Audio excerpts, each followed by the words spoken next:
भुवनेश्वर संभाव्य बात्यार मुकाबिला पूर्व प्रस्तुति संपर्कित बैठक अनुष्ठित हो राजस्व और विपर्यय परिचालना मंत्री श्री सुरेश पुजारी, स्वतंत्र रिलीफ कमिशनर श्री देवरंजन कुमार सिंह संभाव्य बात्यार प्रभावित होगा जिलागुड़िकर जिलापाल बात्या पूर्व प्रस्तुति संपर्क में विशद भाव आलोचना करथिले। बैठक पर राजीव भवन उपस्थित गणमाध्यम प्रतिनिधि मानक सूचना दे मंत्री श्री पुजारी कहले जे भारतीय पाणीपाग केन्द्र भुवनेश्वर स्थित आंचलिक शाखार सूचना अनुजाई एवं बात्या गभीर अवपात परिणत होइछि। एहार तीव्रता वृद्धि पाउथिले मध्य गतिपथ स्पष्ट हो पारि नाही।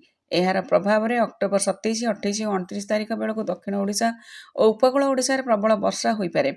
एथिरे राज्यर 15टी जिला प्रभावित होबार आशंका रही। अतीतर अनुभव और वर्तमान स्थिति को दृष्टि रखी सरकार समस्त सतर्कतामूलक पदक्षेप ग्रहण करिसेंती।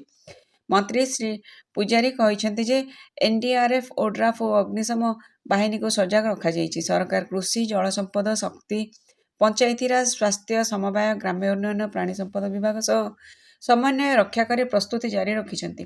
राज्यर तलिया और जलमग्न अंचल गुड़ी चिन्हट करा जाइछि। बात्या आश्रयस्थल गुड़ी प्रस्तुत रखा जाइछि। सेठारे खाद्य पदार्थ, पानीय जल, गोखाद्य, आवश्यक औषध इत्यादि व्यवस्था करा जाइछि। आवश्यक पड़े लोक बात्या आश्रयस्थल को स्थानांतरित करा जिवो।